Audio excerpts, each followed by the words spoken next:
Manifesto release కార్యక్రమం శ్రీకాకుళంలో ఇప్పుడే జరిగింది. డిసెంబర్ 22న ఈ పార్టీ గురించి ప్రధానమైన అనౌన్స్మెంట్ విజయవాడలో చేయడం జరిగింది. ఆ తర్వాత ఈ 2 నెలల సమయంలో ప్రజల్లోకి మేనిఫెస్టో తీసుకెళ్లడం ప్రధానమైన కర్తవ్యంగా జై భారత్ నేషనల్ పార్టీ ముందుకు వెళ్ళింది. ఎందుకంటే ఒక పార్టీ గురించి, ఆ పార్టీ యొక్క ఉద్దేశాలు ఏంటి, ఆ పార్టీ యొక్క ఆశయాలు ఏంటి అన్నవి ప్రజలకు తెలియాల్సిన అవసరం చాలా ఉంది. అందువల్ల మొత్తం ఆంధ్రప్రదేశ్ రాష్ట్రంలో అనేక జిల్లాల్లో ఈ మేనిఫెస్టోని రిలీజ్ చేసుకుంటూ మేనిఫెస్టోని ప్రజల్లోకి తీసుకెళ్తూ జై భారత్ నేషనల్ పార్టీ ముందుకు వెళుతోంది. ముఖ్యంగా ఈ మేనిఫెస్టోని మీ అందరికీ కూడా ఇవ్వడం జరిగింది. ఇందులో ప్రధానంగా జై భారత్ నేషనల్ పార్టీ చెప్పింది ఏంటంటే అప్పు, అవినీతి, డ్రగ్స్, రౌడీయిజం, ప్రకృతి విధ్వంసం లేని ఆంధ్రప్రదేశ్ని తయారు చేయడం, 175 నియోజకవర్గాలు, 175 అభివృద్ధి కేంద్రాలుగా మార్చడం. ఇది ముఖ్యంగా మీరు ట్యాగ్ లైన్ అంటారు మామూలుగా. ఇది జై భారత్ నేషనల్ పార్టీ యొక్క ట్యాగ్ లైన్. అప్పు, అవినీతి, డ్రగ్స్, రౌడీయిజం మరియు ప్రకృతి విధ్వంసం లేని ఆంధ్రప్రదేశ్, 175 నియోజకవర్గాలు, 175 అభివృద్ధి కేంద్రాలు అన్న ఈ శీర్షికతో జై భారత్ నేషనల్ పార్టీ ముందుకు వెళుతుంది. ఇందులో ప్రధానమైన కొన్ని పాయింట్స్ మీకు చెప్పాలని అనుకుంటున్నాను. ముఖ్యంగా ప్రత్యేక హోదా అన్నది ఆంధ్రప్రదేశ్ హక్కు అన్నది జై భారత్ నేషనల్ పార్టీ కూడా నమ్ముతుంది. మనం అందరం కూడా నమ్మాలి. ఎందుకంటే ఈ ప్రత్యేక హోదా అన్నది ఒక ముగిసిన అధ్యాయం అన్నట్టుగా చాలా రాజకీయ పార్టీలు ప్రచారం చేస్తుంది. 2014వ సంవత్సరంలో ఆంధ్రప్రదేశ్ రాష్ట్రాన్ని విభజించి తెలంగాణ మరియు ప్రస్తుతమున్న ఆంధ్రప్రదేశ్ 13 జిల్లాల ఆంధ్రప్రదేశ్ను విభజించినప్పుడు ఆ సమయంలో జరిగిన చర్చలు ఒకసారి మీకు గుర్తు చేసుకుంటే, ముఖ్యంగా యూత్ చాలామంది ఉన్నారు. ఇది సుమారుగా ఒక 10 సంవత్సరాల పూర్వం జరిగిన చర్చ ఇది. ఆ సమయంలో ఏపీ రీఆర్గనైజేషన్ యాక్ట్ అంటే ఆంధ్రప్రదేశ్ విభజన చట్టాన్ని లోక్సభ నుంచి రాజ్యసభకు వచ్చినప్పుడు అక్కడ ఒక ప్రశ్న ఉద్భవించింది. ఐ థింక్ జయరాం రమేష్ గారు మాట్లాడారు. ఈ ఆంధ్రప్రదేశ్ రాష్ట్రంలో హైదరాబాద్ అనేది ముఖ్య ఆదాయం ఉన్న హైదరాబాదు తెలంగాణకు వెళ్ళిపోతుండడం వల్ల ఆంధ్రప్రదేశ్కి ప్రత్యేక హోదా ఇవ్వాలి అన్నది వాళ్ళు సూచించిన ఆ విషయంలో అప్పటి ప్రధాని డాక్టర్ మన్మోహన్ సింగ్ గారు ఏమన్నారంటే 5 సంవత్సరాలు మేము ప్రత్యేక హోదా ఇస్తామంటే అప్పుడు అపోజిషన్లో ప్రతిపక్షంలో ఉన్న భారతీయ జనతా పార్టీ ఏమనిందంటే 5 సంవత్సరాలు సరిపోదు, ఈ రాష్ట్రం అభివృద్ధి చెందాలంటే 10 సంవత్సరాలకు ప్రత్యేక హోదా కావాలి అన్నది ఆ రోజు చర్చ జరిగింది. ఆ తర్వాత ఈ బిల్లు ఎలా పాస్ అవుందో మనం అందరం చూసాం. తలుపులు మూసేశారు, కొంతమంది రిజైన్ చేశారు. ఆ తర్వాత తలుపులు మూసేసి ఇది పాస్ చేశామనిపించింది. కానీ యాక్చువల్గా మీరు చూస్తే ఈ చట్టం బయటకు వచ్చిన తర్వాత అందులో ప్రత్యేక హోదా గురించి ఎక్కడా ఉల్లేఖించదు. యాక్చువల్గా ప్రొసీజర్ ఏంటంటే ఎప్పుడైనా ఒక కొత్త విషయం రాజ్యసభలో వస్తే ఆ బిల్లును మళ్ళా లోక్సభకు పంపించి అక్కడ దాని గురించి చర్చ చేస్తే అప్పుడు అది చట్టంగా మారుతుంది. కానీ రాజ్యసభలో చేసిన ఈ డిస్కషన్ ఏదైతే ఉందో దాన్ని లోక్సభకు పంపించకుండా ఈ చట్టాన్ని ప్రత్యేక హోదా గురించి ఎక్కడా ఉల్లేఖించకుండా బయటికి తెచ్చిన చట్టం. ఆ తరువాత ఎలక్షన్లో అన్ని పార్టీలు ప్రత్యేక హోదా తీసుకొస్తామని చెప్పేసి వాళ్ళ మేనిఫెస్టోలో ప్రకటించారు. కానీ ఆ తర్వాత ప్రత్యేక హోదా రాలేదు. తర్వాత 2014 నుంచి 19 వరకు వచ్చిన తెలుగుదేశం, భారతీయ జనతా మరియు జనసేన ప్రభుత్వం ప్రత్యేక హోదా కావాలని మొదట అన్నారు. ఆ తర్వాత ప్రత్యేక ప్యాకేజ్ సరిపోతుందన్నారు. ఆ తర్వాత మళ్ళా యూటర్న్ తీసుకొని ప్రత్యేక హోదానే కావాలని చెప్పేసి ప్రతిపక్షంలో ఉన్న వైఎస్ఆర్సీపీ తర్వాత తెలుగుదేశం వీరిద్దరూ కూడా కేంద్ర ప్రభుత్వం మీద అవిశ్వాస తీర్మానాన్ని ప్రవేశపెట్టారు. కానీ తెలుసు నెంబర్లు లేవు మన దగ్గర. అయినా అవిశ్వాస తీర్మానం 2019 ఎలక్షన్లు దృష్టిలో ఉంచుకొని అప్పుడు పెట్టడం జరిగింది. అవిశ్వాస తీర్మానం వీగిపోయింది. మళ్ళా 2019 ఎలక్షన్లు వచ్చాయి. ఆ ఎలక్షన్లో కూడా అన్ని పార్టీలు ప్రత్యేక హోదా ఇస్తామని చెప్పేసి మళ్ళా బ్యానర్ పెట్టారు.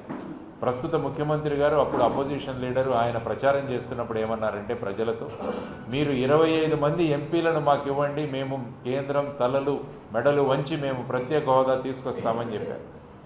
అది నమ్మి సుమారుగా 22 మంది ఎంపీలను ప్రజలు ఇచ్చారు వైఎస్ఆర్సీపీ పార్టీ. ఆ తరువాత కేంద్రంలో బీజేపీ ప్రభుత్వం ఏర్పడింది, ఇక్కడ వైఎస్ఆర్సీపీ ప్రభుత్వం ఏర్పడింది. ముఖ్యమంత్రి గారు ప్రధానమంత్రి గారిని కలిసి వచ్చిన తర్వాత ఆయన మొదటిసారిగా ఏమన్నారంటే భారతీయ జనతా పార్టీకి వాళ్లకు మెజారిటీ సీట్లు వచ్చాయి. వాళ్లకు 250 సీట్లు వచ్చింటే ఖచ్చితంగా మనం ప్రత్యేక హోదాను అడిగేవాళ్ళం. కానీ ఇప్పుడు వాళ్ళని అడగలేని పరిస్థితి. అందువల్ల నేను వచ్చినప్పుడంతా కూడా రిక్వెస్ట్ చేస్తాను, సార్ మాకు ప్రత్యేక హోదా ఇవ్వండి అని వారు ఇంటర్వ్యూలో చెప్పడం జరిగింది. సో ఆ విధంగా 2014 నుంచి 19 మనకు ప్రత్యేక హోదా రాలేదు. ఆ తరువాత కేంద్రంలో వారికి మెజారిటీ ఉంది కాబట్టి ప్రత్యేక హోదా మనం విన్నపం చేసుకోవాలి, కానీ వాళ్ళను డిమాండ్ చేయాలన్న స్థాయిలో వీరు నిర్ణయించారు. ఇప్పటికీ అంటున్నారు ప్రత్యేక హోదా చట్టంలో ఉంటే కోర్టుకు వెళ్ళి ప్రత్యేక హోదా తీసుకురాగలమని మొన్న అసెంబ్లీలో మాట్లాడడం జరిగింది. కానీ నేనేమడుగుతున్నానంటే జై భారత్ నేషనల్ పార్టీ తరఫున 2019 తర్వాత మనకు 4 అవకాశాలు వచ్చాయి ప్రత్యేక హోదా తెచ్చుకోవడానికి. మొదటి అవకాశం 2019వ సంవత్సరంలో citizenship amendment bill CAA bill ప్రవేశపెట్టినప్పుడు దాని మీద ఓటింగ్ జరిగితే ఆ సమయంలో గనక మన ప్రతినిధులు, మన ఎంపీలందరూ కూడా మాకు ప్రత్యేక హోదా ఇస్తే తప్ప ఈ బిల్లును సమర్థించమని చెప్పింటే అప్పుడు మనకు ప్రత్యేక హోదా వచ్చింది. ఆ తరువాత 2021వ సంవత్సరంలో రాష్ట్రపతి ఎన్నిక. రాష్ట్రపతి అభ్యర్థిగా NDA ద్రౌపది ముర్ము గారిని ప్రకటించారు. చూడండి మన ఎంపీలు ఎలా ఉన్నారంటే ఇంకా వాళ్ళు ప్రకటించలేదు, ద్రౌపది మూ కూడా కంప్లీట్ చేయలేదు, వెంటనే మన వాళ్ళందరూ చేతులు ఎత్తేసారు మేము సపోర్ట్ చేస్తాం. వాళ్ళు అడగలేదు సపోర్ట్ చేయమని, వాళ్ళు అడగక ముందే పేరు ప్రకటించక ముందే ఇద్దరూ సపోర్ట్ చేస్తామన్నారు. ద్రౌపది ముర్ము గారు విజయవాడకు వచ్చి వాళ్ళు మాట్లాడిన ఒక వీడియో చూడండి. అందులో ఏమన్నారంటే భారతదేశంలో నా అభ్యర్థిత్వం ప్రకటించగానే మొట్టమొదటిసారిగా నాకు అడగకుండానే మద్దతు ప్రకటించిన 2 పార్టీలు వైఎస్ఆర్సీపీ పార్టీ మరియు తెలుగుదేశం పార్టీ అని ఆవిడ స్వయంగా చెప్పారు. ఆ సమయంలో గనక మిమ్మల్ని గెలిపించాలంటే మాకు ప్రత్యేక హోదా ఇవ్వండి అని 2 పార్టీలు పట్టుబడి ఉంటే మనకు ప్రత్యేక హోదా వచ్చేది. అది జరగలేదు. ఆ తర్వాత ఉపరాష్ట్రపతి ఎన్నిక జరిగింది, అప్పుడు కూడా ఏమీ చేయలేదు. మొన్నటికి మొన్న ఆగస్టు నెలలో ఢిల్లీలో ఉన్న ఆప్ ప్రభుత్వానికి అక్కడున్న లెఫ్టినెంట్ గవర్నర్కి గొడవ జరిగింది. లెఫ్టినెంట్ గవర్నర్ గారు ఏమంటారంటే నేను ఎవరినైనా అపాయింట్మెంట్ చేయొచ్చు సివిల్ సర్వెంట్స్ అని. అప్పుడు ప్రభుత్వం సుప్రీంకోర్టుకు వెళ్తే సుప్రీంకోర్టు ఏమన్నదంటే లెఫ్టినెంట్ గవర్నర్కి ఎటువంటి అధికారాలు లేవు, అది కేవలం ప్రభుత్వం మాత్రం చేయగలదంటే అప్పుడు కేంద్ర ప్రభుత్వం ఒక కొత్త బిల్లును తీసుకొచ్చింది. ఆ బిల్లు కూడా చర్చకు వచ్చినప్పుడు అప్పుడు కూడా మనకు అవకాశం ఉండేది, మాకు ప్రత్యేక హోదా ఇస్తే తప్ప ఈ బిల్లును సమర్థించము అని ఉంటే అప్పుడు కూడా మనకు ప్రత్యేక హోదా వచ్చేది. 4 సార్లు మనం అవకాశాన్ని కోల్పోయి మళ్ళా ఇప్పుడు ప్రత్యేక హోదా తెస్తామని ప్రతి వాళ్ళు వాళ్ళ మేనిఫెస్టోలో పెడుతున్నారు. మరి 10 సంవత్సరాలు ఏం చేశారని జై భారత్ నేషనల్ పార్టీ అడుగుతోంది. అది కూడా మన మేనిఫెస్టోలో ప్రధానంగా పెట్టాం. కేంద్రంలో మీరు ఒక్కసారి పార్లమెంటులో కేంద్ర ప్రభుత్వం ఇచ్చిన రిప్లై ఒకసారి చూస్తే వాళ్ళు ఏమన్నారంటే 14వ ఆర్థిక సంఘం 14th ఫైనాన్స్ కమిషన్ ఏం చెప్పిందంటే ఇంకా ఏ రాష్ట్రానికి ప్రత్యేక హోదా ఇవ్వాల్సిన అవసరం లేదని వీళ్ళు రికమెండేషన్ చేశారు కాబట్టి మేము ఇవ్వలేకపోతున్నామని చెప్పారు. కానీ ఇందులో ఏమాత్రం తథ్యం లేదు. 15వ finance commission chairman NK Singh గారు ఒక పుస్తకం రాశారు. ఆ పుస్తకం పేరు పోర్ట్రేట్స్ ఆఫ్ పవర్.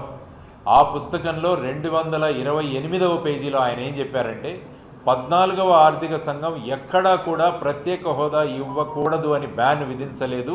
ఇప్పటికీ కేంద్ర ప్రభుత్వం కావాలంటే ప్రత్యేక హోదా ఏదైనా రాష్ట్రానికి ఇవ్వచ్చు అని ఆయన స్పష్టంగా రాసింది లక్ష్మీనారాయణ కాదు, జయదేవ్ కాదు, చౌదరి గారు కాదు.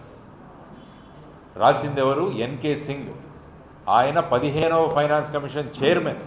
ఆయన అన్నారు ఇటువంటి బ్యాన్ ఎక్కడా పెట్టలేదని.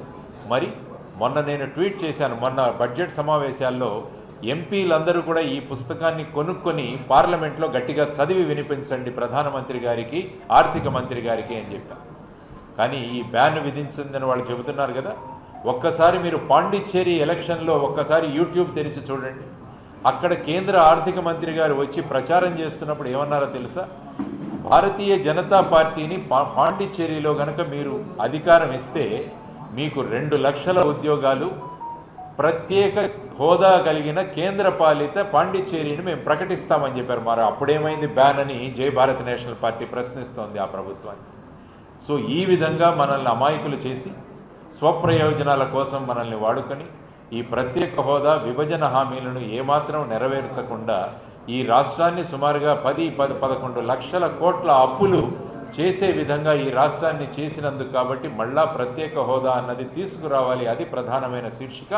ఆ తర్వాత విభజన హామీలు కూడా పూర్తి చేయాలన్నది ప్రధానమైన ఎజెండా ఐటమ్గా జై భారత్ నేషనల్ పార్టీ పెడుతుంది. కాబట్టి మన ఆశయాలు తర్వాత మనం ఏ విధంగా ఈ ప్రత్యేక హోదా విభజన హామీలు 1వ తారీఖు చలో తాడేపల్లి అనే ఒక కార్యక్రమం విద్యార్థి సంఘాలు ఏర్పాటు చేస్తున్నాయి. దానికి కూడా జై భారత్ నేషనల్ పార్టీ సపోర్ట్ చేస్తుంది. తాడేపల్లి ప్యాలెస్ మనం అందరం వెళ్ళి సీఎంని అడుగుదాం, ఒక డెలిగేషన్ తీసుకువెళ్ళండి, అఖిలపక్ష సమావేశాన్ని ఏర్పాటు చేయండి ఢిల్లీలో ప్రధానమంత్రి గారితో.